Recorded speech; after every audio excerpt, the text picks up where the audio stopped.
Welcome to this class today on programmatic video and audio.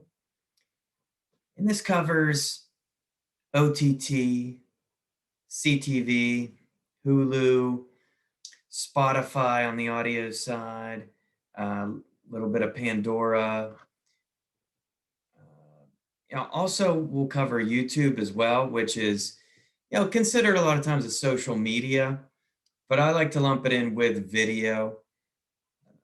Just something to consider and keep with your video campaigns. Now, just before we dive in, I just want to do kind of an overview of programmatic advertising again.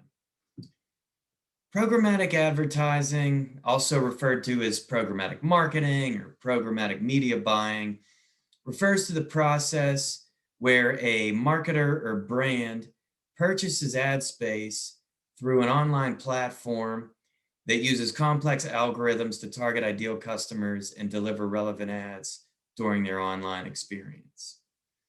So, before, and we went through this on the DSP section with targeted display, before programmatic advertising, ad space was bought and sold by, publishers to the agencies, and then it was placed on an ad by ad basis.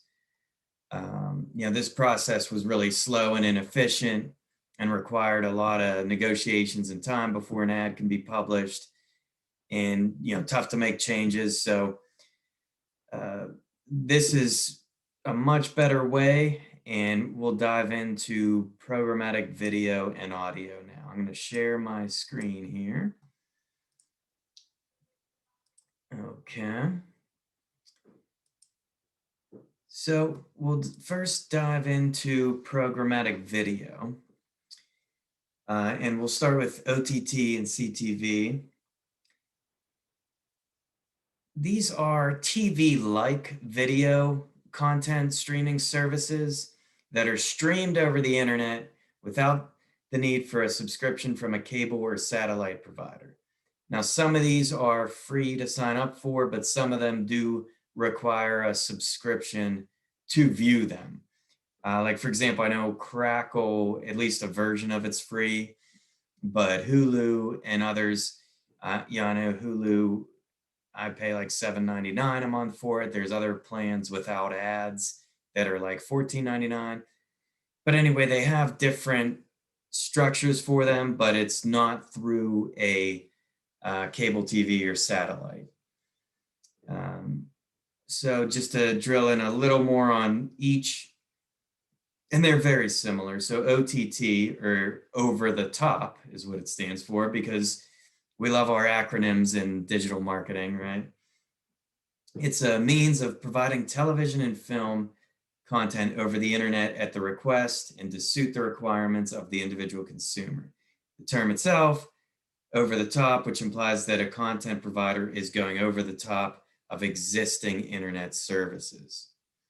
Connected TV refers to any TV that can be connected to the internet and access content beyond what is available via the normal offering from a cable provider.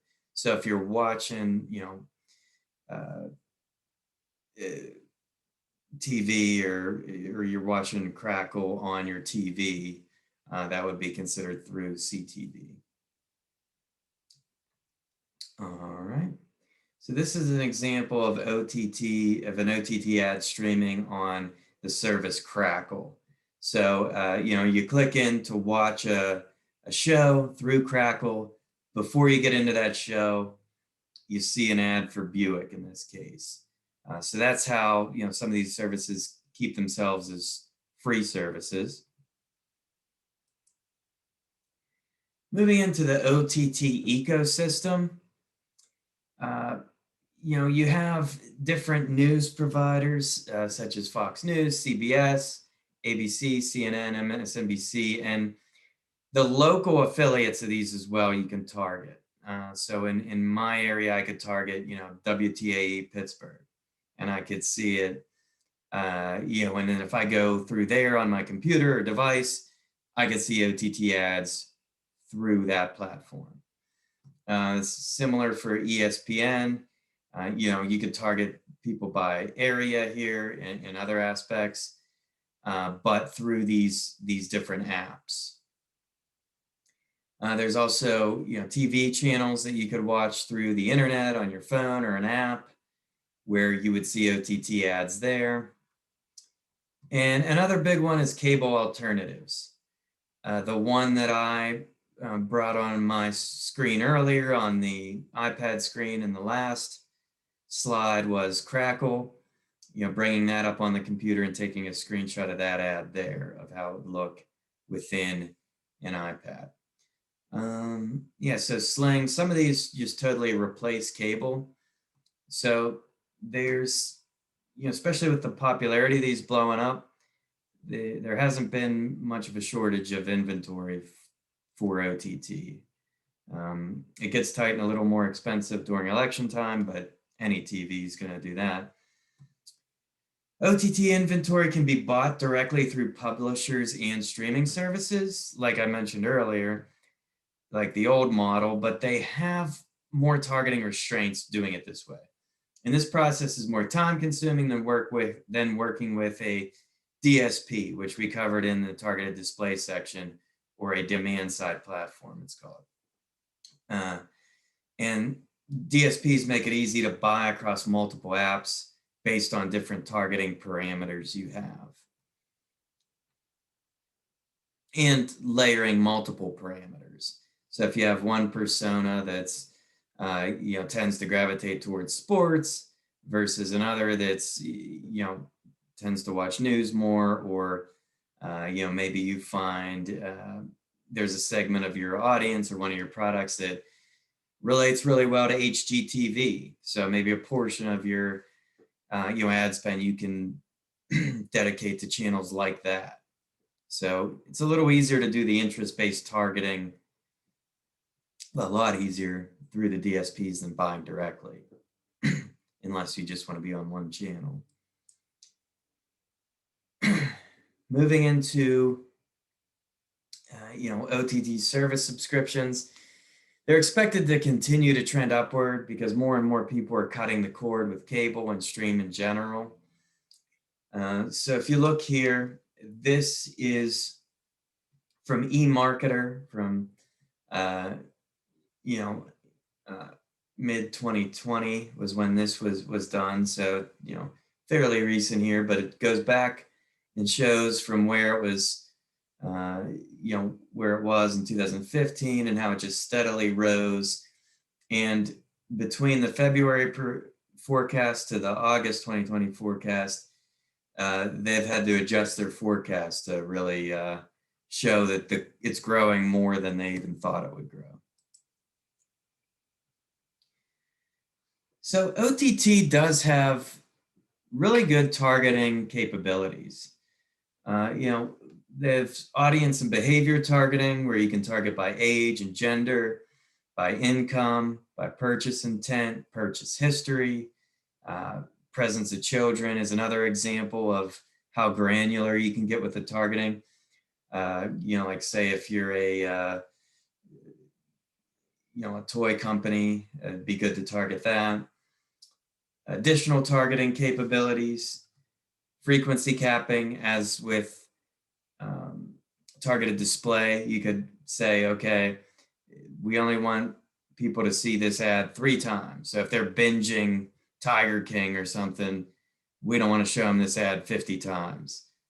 Show them it 3 times in a day, a week, whatever. After that, don't do it, at least till the next week. Then time of day targeting, day of week targeting, and cross device targeting. There's some other options. YouTube is another area that's very powerful. If you have a video focused campaign, it's another way to really reach your audience. And these ads are purchased through Google Ads, just like paid search and display. And I know Google has training on setting up YouTube campaigns as well. A lot of good resources on that. It's the world's 2nd largest search engine behind Google. 82% of Americans use YouTube, 2 billion monthly active users. Over 90% of users say they have learned about a new brand or product on YouTube.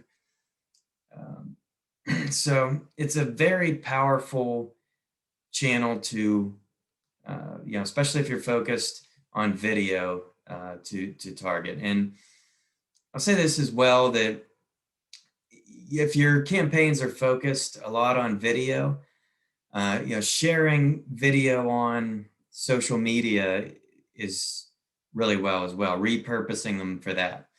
Now, there are best practices for each. Your OTT ads may be a little longer than the ones you would put on Facebook, and maybe a slightly different angle or focus, or you'd really want to summarize it and make sure to have big captions on your Facebook version for people scrolling through without the sound on. So just some things to factor in there. Programmatic audio is another area which allows advertisers to place audio ads within audio content such as podcasts, digital radio, music streaming services, and car media screens. With the targeting for this is also better than you may think it is. A little better than mass media radio, but similar concept. But you could target device type, genre, demographic, education, by location, shopping patterns, and interest-based targeting. So you could get really, targeted with these.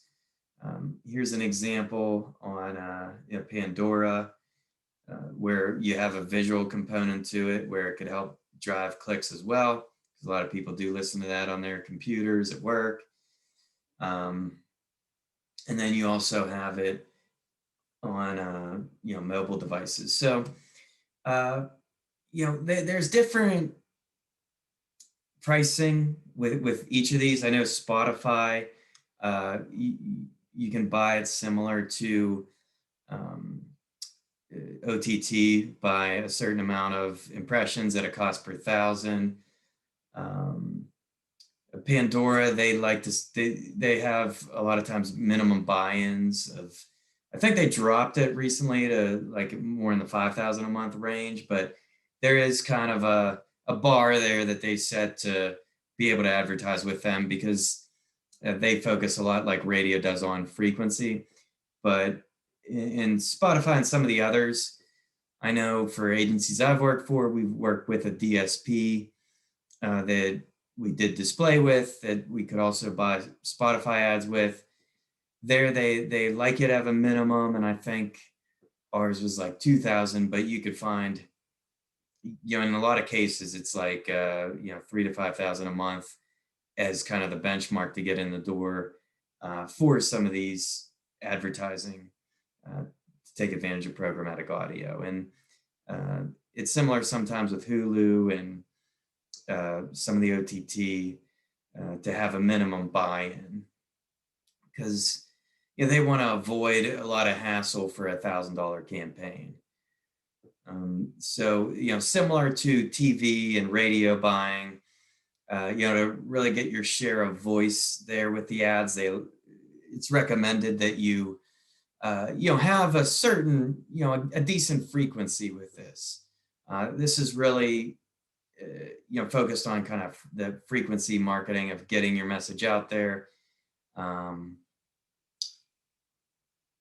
But it's definitely a good part of your marketing mix to have as well, in a growing area where a lot of highly coveted audience of really good age range, between like young millennials all the way up through baby boomers at work, listening on their Pandora at work or Spotify. So great thing to take advantage of.